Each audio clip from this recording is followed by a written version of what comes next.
சேர்வதில்லை.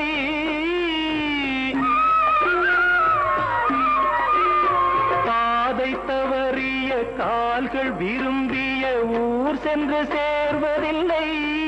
நல்ல பண்பு தவறிய பிள்ளையை பெற்றவள் பேர் சொல்லி வாழ்வதில்லை.